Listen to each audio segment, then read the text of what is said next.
Hello বন্ধুরা, আসসালামু আলাইকুম। হাউ টু টেক চ্যানেলের নতুন একটি ভিডিওতে আপনাদের স্বাগতম। আশা করি সবাই ভালো আছেন। আজকে আমি যেটা নিয়ে আলোচনা করব সেটা হচ্ছে আমাদের প্রত্যেকের যে পিসিতে একটা কমন একটা ড্রাইভ আছে, সেটা হচ্ছে সি ড্রাইভ। ঠিক আছে? তো এই সি ড্রাইভটা আমাদের অনেকে আবার কেউ উইন্ডোজ ড্রাইভও বলে থাকে, বা এটা সফটওয়্যার ড্রাইভও বলা হয়ে থাকে। এই ড্রাইভটাতে হচ্ছে খুবই একটা ইম্পর্টেন্ট ড্রাইভ পিসির মধ্যে, কারণ এই ড্রাইভটাতে আমাদের উইন্ডোজটা এখানে ইনস্টল করা থাকে। আমাদের যেকোনো ধরনের সফটওয়্যার ইনস্টল করলে এখানেই থাকে। সো এই ড্রাইভটাকে সবসময় কিভাবে হেলদি রাখতে হয় সে ব্যাপার নিয়ে আজকে আলোচনা করব। কারণ আমরা অনেক সময় দেখতে পাই আমাদের সি ড্রাইভে অনেক বেশি ফাইল জমে গেলে, বা অনেক আনওয়ান্টেড অনেক ফাইলগুলো জমা হয়ে থাকে, ফলে আম, আমাদের পিসিটা স্লো হয়ে যায়। কারণ আমাদের যেহেতু এই সি ড্রাইভটাতে আমাদের উইন্ডোজটা থাকে, সো সেক্ষেত্রে সেখানে অন্য কোনো আনওয়ান্টেড ফাইলগুলো থাকলে আমাদের উইন্ডোজটা স্লো হয়ে যায়, তো আমরা আমাদের কাজ করতে অনেক অসুবিধা হয়। সো এই অসুবিধা থেকে যাতে আমাদের পড়তে না হয়, আমরা যাতে খুব স্মুথলি আমাদের কাজগুলো করতে পারি, সো সেক্ষেত্রে এই সি ড্রাইভটাকে সবসময় ফ্রি রাখাটা ওয়াইজ। সো আমি এই বিষয়টা নিয়ে আজকে আলোচনা করব কিভাবে আপনি আপনার সি ড্রাইভটাকে ভালো রাখবেন, বা এখান থেকে কিভাবে আনওয়ান্টেড যে ফাইলগুলো আছে এগুলোকে ডিলিট করে দিবেন। ঠিক আছে বন্ধুরা, তো চলুন শুরু করা যাক।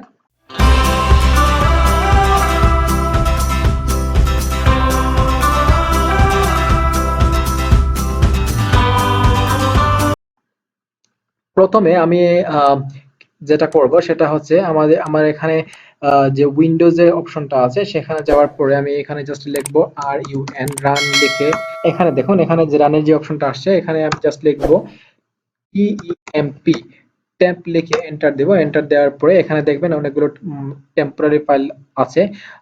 কারো কারো পিসতে আরো অনেক বেশি থাকে, আমি সবসময় এটাকে ক্লিন করে রাখি, সেই জন্য এখানে টেম্পোরারি ফাইলগুলো খুবই কম, তাই বললেই চলে, মাত্র 3টা। আমি এগুলোকে ডিলিট করে দিচ্ছি। ঠিক আছে? সো এগুলোকে ডিলিট করে দিলাম। ডিলিট করে দেওয়ার পর আমি আবার সেম জিনিসটাই লিখবো, আর ইউ ক্যান লেখা রানে যাওয়ার পর এখানে এখন জাস্ট লিখবো পার্সেন্টেজ, দেন ইএমপি টেম্প, দেন পার্সেন্টেজ।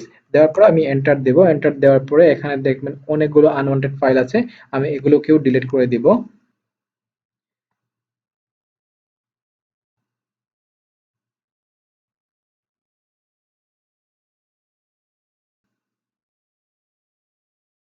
হ্যাঁ, এখান থেকে আমি সব ম্যাক্সিমাম সবগুলো ডিলিট করে দিয়েছি। তারপরে আমি আবার একটু রান অপশনটা ইউজ করব। রানটা ইউজ করে এখন যেটা লিখবো সেটা হচ্ছে এখানে যেটা লিখবো প্রিফেচ, প্রিফেচ লিখে এন্টার দেব। এন্টার দেওয়ার পরে এখানে আরো কিছু আনওয়ান্টেড ফাইল আছে, এগুলোকেও আমি ডিলিট করে দিব। এই আনওয়ান্টেড ফাইলগুলো মূলত যদি আমার পিসিতে অনেক বেশি হয়ে যায় সেক্ষেত্রে আমার পিসিটাও স্লো হয়ে যাবে। সো এগুলোকে সবসময় ক্লিন করে রাখতে হয়। তো এটা ক্লিন হয়ে গেছে অলরেডি। তারপর আমি আবার আরেকবার আমি রানটাকে ইউজ করব। রানটাকে এখন লিখবো আমি রিসেন্ট। ঠিক আছে? রিসেন্ট লেখার পরে এখানে আমার রিসেন্ট যে অ্যাক্টিভিটিস আমার যেগুলো ছিল সবগুলো এখানে শো করছে। তো আমি এই সবগুলোকে আমি ডিলিট করে দিব, কারণ এগুলো আমার আনওয়ান্টেড ফাইল এই মুহূর্তের জন্য। সো আমি সবগুলোকে ডিলিট করে দিলাম। ডিলিট মানে হিস্ট্রি ডিলিট করে দিলাম। ডিলিট করে দেওয়ার পর এটা হচ্ছে আমার প্রথম মেথড। দ্বিতীয় মেথডটা হচ্ছে এখানে দেখুন রিসাইকেল বিন আছে। এটাকে আহ, এটা এখানে আমরা নরমালি যে ফোল্ডার গুলো বা যে কোনো ফাইল ডিলিট করলে সেটা মানে সরাসরি পার্মানেন্টলি ডিলিট না হয়ে এখানে রিসাইকেল বিনে চলে আসে। সো এই রিসাইকেল বিনে চলে আসা মানে হচ্ছে এখান থেকে মানে সি ড্রাইভে চলে যাওয়া। কারণ হচ্ছে এই রিসাইকেল বিনটা সি ড্রাইভের সাথে কানেক্টিং। সো এখানে যা কিছুই থাকবে সেটা সি ড্রাইভের উপর প্রেসার করবে, দ্যাট মিনস সি ড্রাইভের স্পেসটা নিয়েই কিন্তু এই রিসাইকেল বিনের যাবতীয় যা কিছু আসে সবকিছু কিন্তু সি ড্রাইভের স্পেসটা নিয়েই থাকে। তো এখানে আমি রিসাইকেল বিনটাকে ক্লিন করে দিব, দ্যাট মিনস আমার এখানে রিসাইকেল বিনটা ক্লিন করে দেওয়ার মানে হচ্ছে আমার সি ড্রাইভটাকে ক্লিন করে দেওয়া। ঠিক আছে? সো আমি রিসাইকেল বিনটা ক্লিন করে দিচ্ছি। এখানে কিছু ফাইল ছিল, আমি এটাকে ডিলিট করে দিচ্ছি।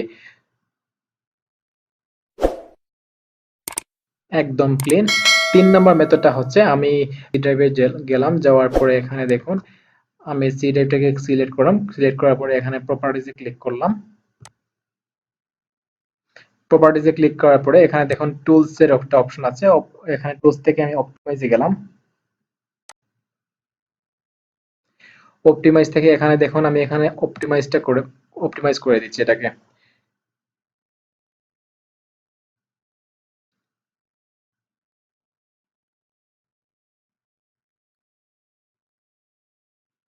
সো আমার অপটিমাইজটা কমপ্লিট হয়ে গেছে। সো অপটিমাইজিং এর পরে যেটা হচ্ছে সেটা হচ্ছে আমি এখানে যাব, এখানে দেখুন জেনারেলে অপশন আছে, এখানে জেনারেলে যাওয়ার পরে দেখবেন এখানে ডিস্ক ক্লিন আপ নামে একটা অপশন আছে, সেখানে একটা ক্লিক, সেখান থেকে আমি ডিস্কটাকে ক্লিন করে দিব, মানে আমার সি টাইপের ডিস্কটাকে ক্লিন করে দিচ্ছি। সো এটাকে ক্যালকুলেটিং করে আমার যা কিছু আছে এখানে সবকিছুতে আমি যে ফাইলগুলো আছে সবগুলোতে আমি টিক চিহ্ন দিয়ে দিলাম, টিক মার্ক দেওয়া, সবগুলোতে আমি টিক মার্ক দিয়ে দিলাম। টিক মার্ক দেওয়ার পরে এখানে ওকেতে ক্লিক করলে delete files, yes delete files. So এটা ডিলিট হয়ে যাচ্ছে। এখানে কিন্তু যা যা কিছু ডিলিট হচ্ছে সবকিছু কিন্তু আনওয়ান্টেড ফাইল, বন্ধুরা এটা মনে রাখবেন। সো আমি এটাকে ডিলিট করে দিলাম। তো এরপরে যেটা আমি করব সেটা হচ্ছে, অনেক সময় দেখা যায় আমার কিছু আনওয়ান্টেড সফটওয়্যার থাকে যেগুলো আমি ইনস্টল না করতে চাইলেও ইনস্টল হয়ে যায় অনেক সময়। অনেক সময় দেখা যায় যে কোনো সফটওয়্যার ডাউনলোড করতে যে অন্য কোনো সফটওয়্যারের সাথে ইনস্টল হয়ে যায়। সো এই সকল আনওয়ান্টেড যে সফটওয়্যার গুলো আছে এগুলো থাকার কারণে আপনার সি ড্রাইভের উপর প্রেসার পড়বে, দ্যাট মিনস আপনার সি ড্রাইভটা স্পেস বেশি নিয়ে নিবে, দ্যাট মিনস আপনার পিসিটা স্লো হয়ে যাবে। সি ট্যাবের উপর প্রেসার যত বেশি পড়বে আপনার পিসিটা তত বেশি স্লো হয়ে যাবে। তো এই সকল আনওয়ান্টেড সফটওয়্যারকে কিভাবে আপনি ডিলিট করবেন সেটা এখন দেখাচ্ছি।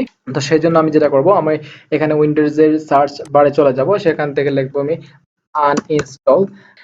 ইনস্টল এখানে লেখার পরে অ্যাড এন্ড রিমুভ প্রোগ্রামে চলে যাব। এখানে আসার পরে আমার যাবতীয় যা সফটওয়্যার আছে এখানে সবকিছু শো করছে। সো আমার এই মুহূর্তে এখানে কোনো আনওয়ান্টেড সফটওয়্যার নেই, যেগুলো আছে সবগুলি আমার কাজের। সো আমি এখান থেকে ডিলিট করছি না। বাট আপনারা এখান থেকে যদি চান আপনারা চেক করে আপনাদের আনওয়ান্টেড যে সফটওয়্যারগুলো আছে সেগুলো আপনারা চাইলে এখান থেকে আনইনস্টল করে দিতে পারবেন এবং পার্মানেন্টলি আনইনস্টল করে দিতে পারবেন। ঠিক আছে বন্ধুরা?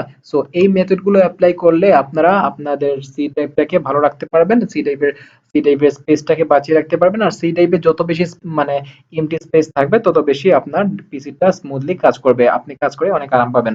তো আমি যেটা সাজেস্ট করবো, যেটা আমি পার্সোনালি নিজে যেটা মানে অ্যাপ্লাই করি সেটা হচ্ছে, আমি সারাদিন যাই কাজ করি না কেন আমি যখন রাতে আমার পিসিটা একদম শাটডাউন করে দিব তার আগে আমি এই কাজগুলো করি, যাতে করে আমার সারাদিনের যা আনওয়ান্টেড ফাইল ছিল বা সারাদিনের যা কাজ করার পরে যে আনওয়ান্টেড ফাইলগুলো তৈরি হয়েছে সেগুলো সবকিছু ডিলিট হয়ে যায় এবং পরের দিনের কাজের জন্য যে আমার পিসিটা যেত ভালো থাকে। তো এই পর্যন্ত ছিল বন্ধুরা আজকে ভিডিওটা। আশা করি ভিডিওটা আপনাদের কাছে ভালো লাগবে। যদি ভালো লাগে অবশ্যই লাইক কমেন্ট করে জানিয়ে দেবেন। আর যারা আমার চ্যানেলে নতুন আসছেন তারা অবশ্যই সাবস্ক্রাইব করতে ভুলবেন না, আর সাবস্ক্রাইব করে পাশে থাকা বেল আইকনটা বাজিয়ে দিবেন।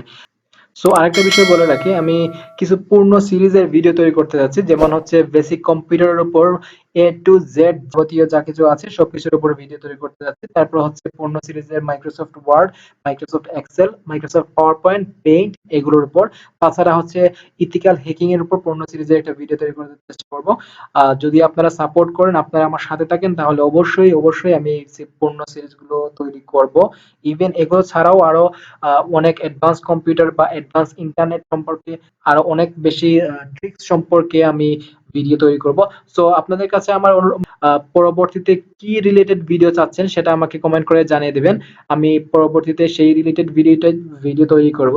আপনারা যদি চান আমি বেসিক কম্পিউটার থেকে শুরু করব, সো আমি বেসিক কম্পিউটারটা পূর্ণ সিরিজ দিয়ে শুরু করব। সো আপনারা আমাকে সাপোর্ট করলে আমি কথা দিচ্ছি আমি পূর্ণ সিরিজে এই ভিডিওগুলো তৈরি করব। সো ভালো থাকবেন বন্ধুরা, আজকের মতো এই পর্যন্তই। আল্লাহ হাফেজ।